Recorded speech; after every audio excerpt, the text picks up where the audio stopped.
Sudah, identitas sudah, kewenangan mahkamah, Pak. Mahkamah berwenang nanti dinasihatkan oleh mahkamah. Bapak jelaskan apa kerugian hak konstitusional Bapak untuk menjelaskan legal standingnya. Baik, kewenangan Mahkamah Konstitusi berdasarkan pasal... Itu dianggap dibacakan, Pak. Jadi kewenangan dianggap dibacakan, ini akan dinasihati karena sedikit sekali kewenangannya. Nah sekarang Bapak masuk ke legal standing. Kenapa Bapak merasa dirugikan dengan berlakunya norma undang-undang yang dimohonkan pengujian ini? Silakan.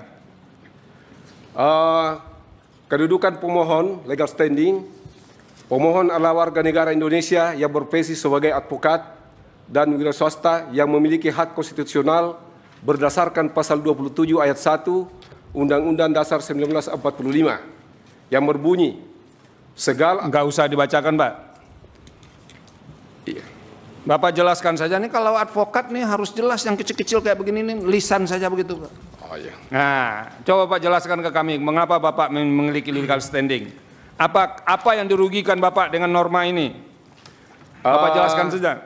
Berdasarkan pasal 17, huruf H angka 5, Ya. Undang-Undang Nomor 14 Tahun 2008 tentang keterbukaan informasi publik yang berbunyi catatan yang menyangkut pribadi seseorang yang berkaitan dengan kegiatan satuan pendidikan formal dan satuan pendidikan non formal. Pasal ini Ya. yang membuat gaduh rakyat Indonesia sekarang ini. Karena ada yang berpendapat bahwa ijazah seseorang... Bukan, Pak. Yang Bapak terangkan ke kami itu kenapa Bapak dirugikan. Urusan orang lain itu Bapak tidak bisa mewakilinya. Karena Bapak tidak menerima kuasa dari orang lain. Sekarang Bapak pemohon prinsipal, Bapak jelaskan mengapa Bapak dirugikan dalam norma ini. Nah, jangan ngambil orang lain, Pak. Ya. Kerugian saya yang saya rasakan itu jelas. Apa itu kerugiannya? adalah ini terjadinya gaduh di mana-mana. Oke. Ya, yang menyebabkan usaha-usaha kami itu sulit. Iya, sering ada demo, kemudian ada perdebatan dan sebagainya. Ya. Yang termasuk kami merasakan bahwa situasi ekonomi dengan adanya ini itu ikut terganggu juga. Oke, jadi gara-gara ijazah ini terganggu ekonomi, Pak ya? Iya, betul. Oke, lanjut. Lanjut apa lagi, Pak? Yang kedua, ini pasal huruf G intinya sama. Ya. Kemudian pasal 18 ayat 2 huruf A sama juga. Iya, akibatnya sama. Saya kira itu pokoknya. Ya, oke. Sekarang alasan-alasan permohonan, Pak. Posita.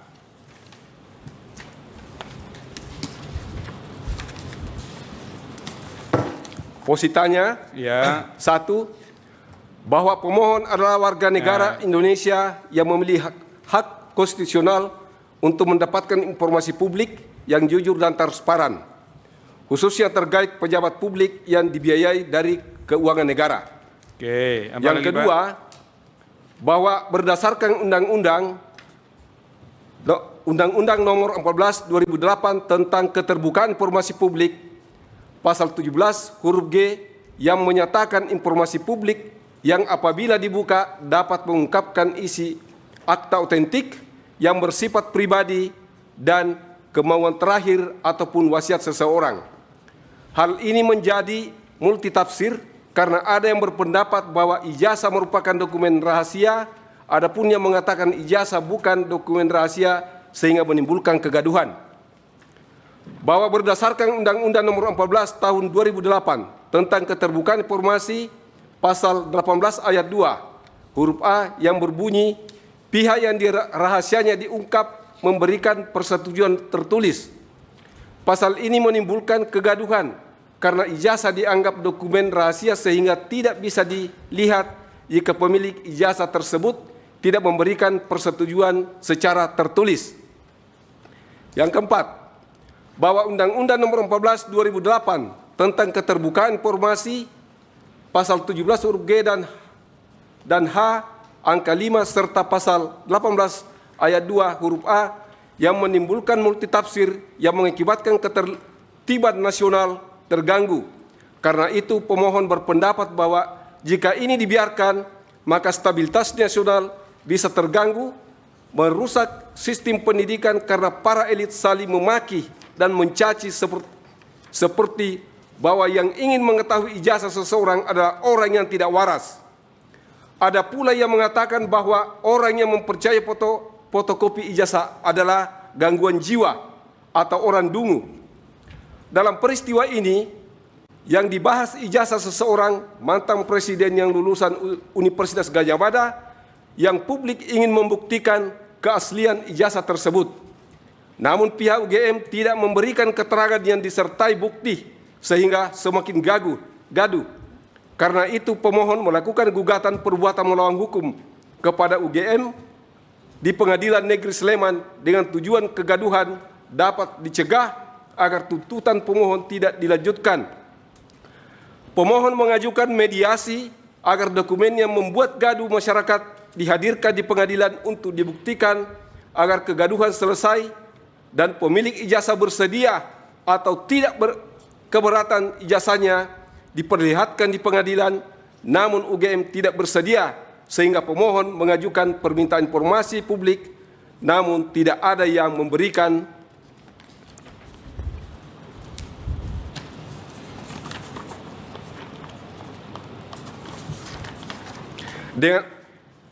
dengan alasan dokumen yang dimohonkan minta adalah dokumen yang dikecualikan.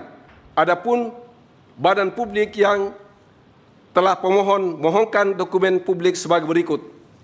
Saya kira tak usah dibacakan karena panjang. Ya, lanjut. 4.1 sampai 4. Berapa itu Pak ya? Nggak usah dibacakan. Bapak lanjut sekarang ke 4.22.1 Pak. Halaman 7. Pembukaan Undang-Undang Dasar 45 yang berbunyi, kemudian daripada itu, untuk membentuk suatu negara Indonesia yang melindungi segenap bangsa Indonesia dan seluruh tumpah darah Indonesia, dan untuk memajukan kesejahteraan umum, mencerdaskan kehidupan bangsa, dan ikut melaksanakan ketertiban dunia yang berdasarkan kemerdekaan, perdamaian abadi, dan keadilan sosial.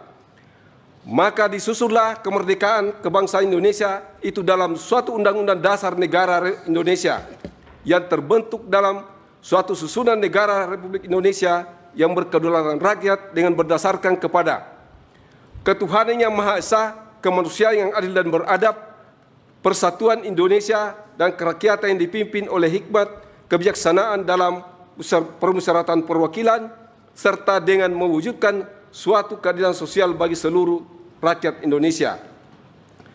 Pasal 30 ayat 1 yang berbunyi, tiap-tiap warga negara berhak dan wajib ikut serta dalam usaha pembelaan negara.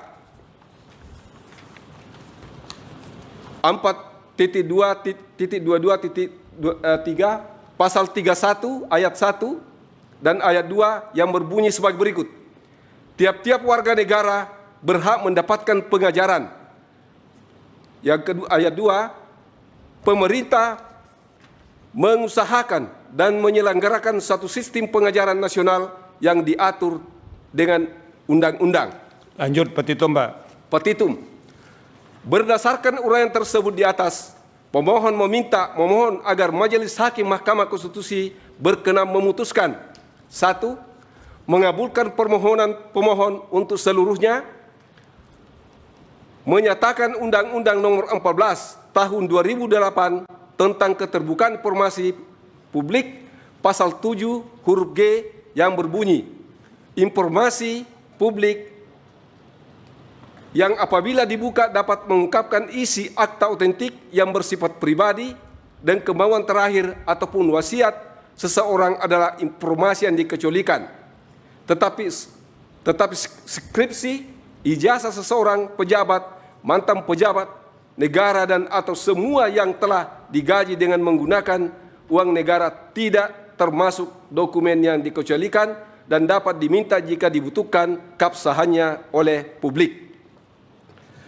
Yang kedua, menyatakan Undang-Undang Nomor 14 Tahun 2008 tentang keterbukaan informasi huruf H angka 5 yang berbunyi, catatan yang menyangkut pribadi seseorang yang berkaitan dengan kegiatan satuan pendidikan non formal dan satuan pendidikan non formal merupakan dokumen dikecualikan, tetapi skripsi, ijazah seseorang, ijazah pejabat, mantan pejabat negara, dan atau semua yang telah digaji dengan menggunakan uang negara tidak termasuk dokumen yang dikecualikan dan dapat diminta jika dibutuhkan keabsahannya oleh publik.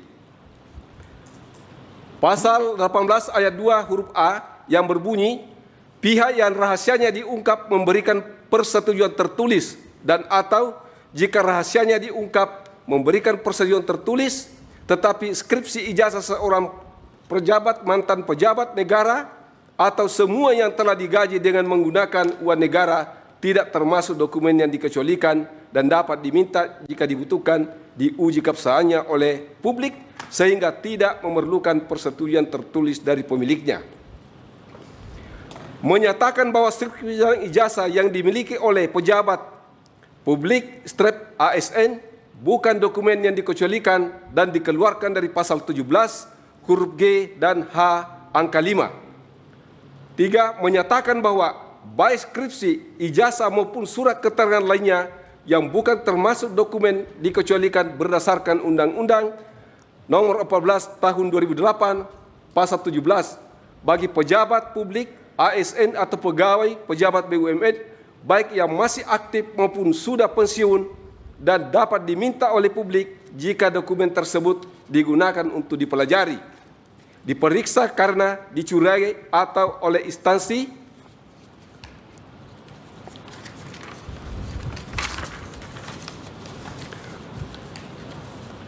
memiliki kompetensi atau dapat diminta melalui pengadilan, baik pengadilan tata usaha negara maupun pengadilan negeri demi kepastian hukum.